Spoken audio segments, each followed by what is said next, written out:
You're listening to the Hockey Podcast Network. New shows every day.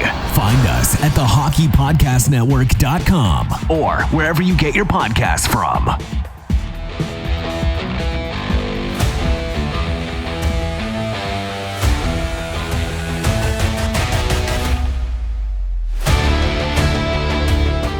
Well, I'd start by saying the last time we played them, they kicked our butts in here. So, that's all I'd really worry about right now is they had kicked our butts. They obviously, that's what sticks in our mind.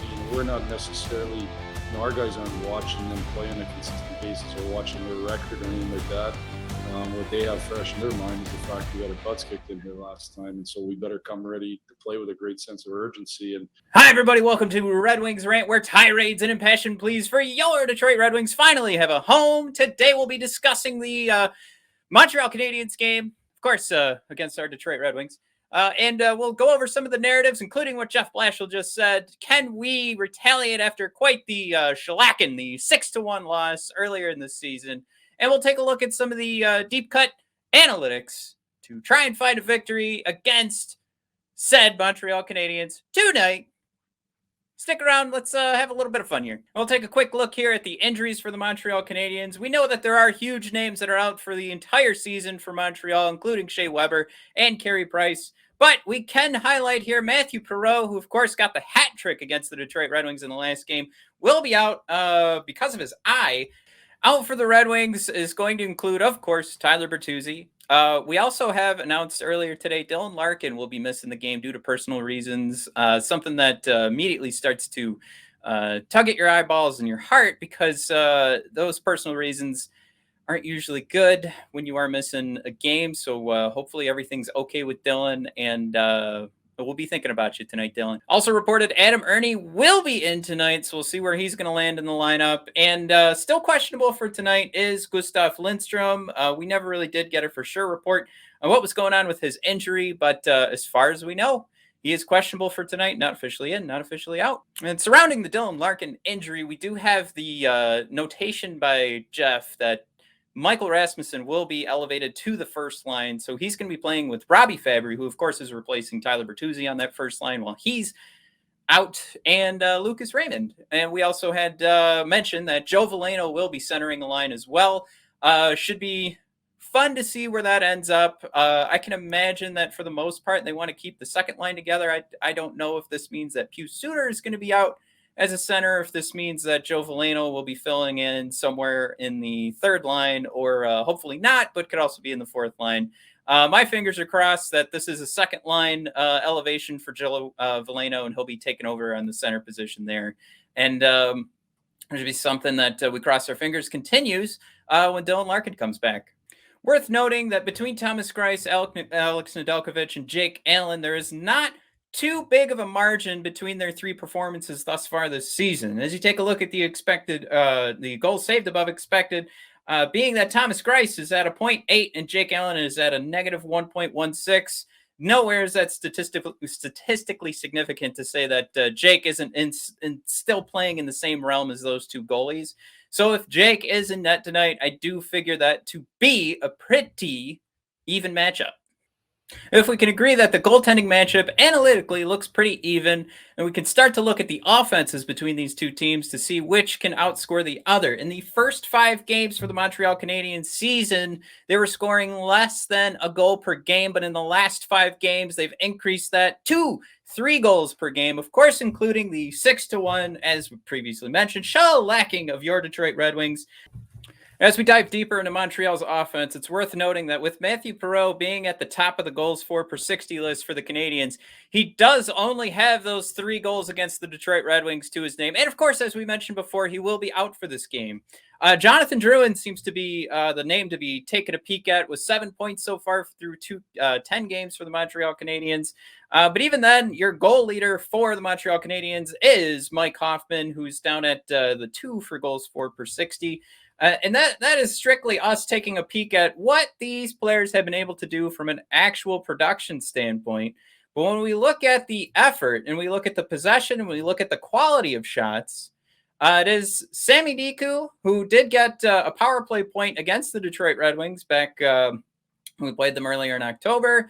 It's Niku, Anderson, Cedric, Paquette, and then Jonathan Drouin on your list here for goals for per 60. And even with that being said, when compared to what the Detroit Red Wings have been able to do, it really pales in comparison, considering that the Red Wings in the top 20 expected goals for per 60 players would have 12 of those 20 when compared to the Montreal Canadiens. And of course, if you take a look at the top 10, they would have 8 of those top 10. Only problem is, when you take a closer look, the Red Wings' top 3 players in expected goals for per 60 so far this season, 3 of their top 4 being Gustav, Tyler Bertuzzi, and Dylan Larkin, could all be missing time tonight. So as we continue to try and find a victory here, it does appear we're going to struggle a little bit to find some of that offense. Now, a name that's been mentioned only too many times on our regular podcast episode, I am going to look at Filip Zadina yet again to find us some 5-on-5 offense. Zadina does have a couple of power play goals so far this season, but we do want to see this get turned around. And this is where we come back to the Joe Veleno conversation and him centering possibly the second line for tonight. Of course, this all goes right in the garbage if he's not. But you do hope that Zadina can get a new center, because we have notated on the regular show that Zadina is just destroying the door, trying to break down the door to find more 5-on-5 offense in regards to this 3.46 expected goals for per 60, which would be 5th on the team. He's destroying the door, breaking it down, but just can't seem to put the goals in the back of the net when he's on the ice. And basically what we're looking for here is to break up what's been going on in the second line so far this season and find Filip Zadina a partner that can either help him bury it or find Zadina in better positions for him to bury it himself, because the effort, the quality, the value in his performance is there. The production is not. So you need to figure out what's going on there. So let's cross our fingers that Joey Bag of Donuts Veleno is going to be the guy to center that second line and give us a little bit of extra offense. And the final point of conversation tonight is going to be Michael Rasmussen. His main bag for being on the ice will be to put net pucks in the back of the net. So let's see if having him out there for that reason, having him out there with Lucas Raymond, will make that difference for Michael Rasmussen. And if it does, will he get more opportunities when we come back to the States and this lineup gets infused with a Dylan Larkin and a Tyler Bertuzzi?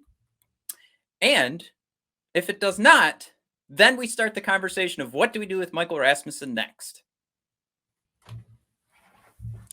Now, we haven't really talked about these two teams defensively, but it's worth noting our October Rookie of the Month, Moritz Seider, continues to play fantastically on the ice. If you're judging it by the eyeball test or analytically, of course, we have the analytics representation here. At least through the first month of the season, Moritz Seider ranks at the 98th percentile for all defensemen. And of course, this is measuring all aspects of the game here from our good friend Jay Fresh. And being at the top of the league ain't too shabby for a rookie. Now, ultimately, this is a super tough game to figure out how you want to pick a winner here. But you got to figure with Jeff Blashill's words that this team wants to get back at Montreal. Montreal is not a strong team to begin with. And being without Matthew Perreault doesn't necessarily, stand up to the same measurement of, let's say, the Pittsburgh Penguins being without Sidney Crosby, or let's say the Toronto Maple Leafs were without Austin Matthews.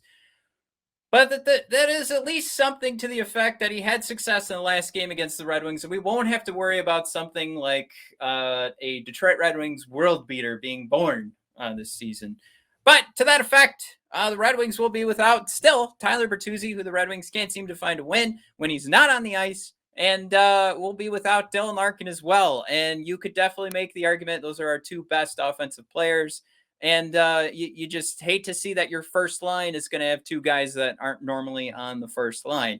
And coming back to the conversation of hoping for a lot from Zadina and hoping that the line completely changes on the second line as well to find that offense, you can't have a ton of confidence. So this is going to be something where I think the Red Wings are going to want to play a low chance, limited chance opportunity for both teams to try and sneak out a victory in the third period. So here's hoping that works out. you're going to have to hope, too, that Lucas Raymond and Moritz Seider continue to be your best players as they have been all season. Lucas Raymond would be more than welcome to get back on the board tonight. And I would say that is certainly in the cards any night. The way this boy's playing, he is off the charts. So you got to figure there's got to be a Lucas Raymond goal in there somewhere. But for the Red Wings to win, again, I think you got to see something finally from that second line start. And again, could it be because Joe Veleno is centering that second line? We will see everything tonight. I hope you guys enjoy the game, and thank you for listening to Red Wings Rant and our game day previews. If you could, please hit the like button and subscribe so you don't miss another game day preview. And, of course, live episodes going most of the time, Wednesdays and Sundays. But just hit the subscribe button. You won't miss a thing. Thanks for tuning in. You guys enjoy the game tonight, and let's go Wings.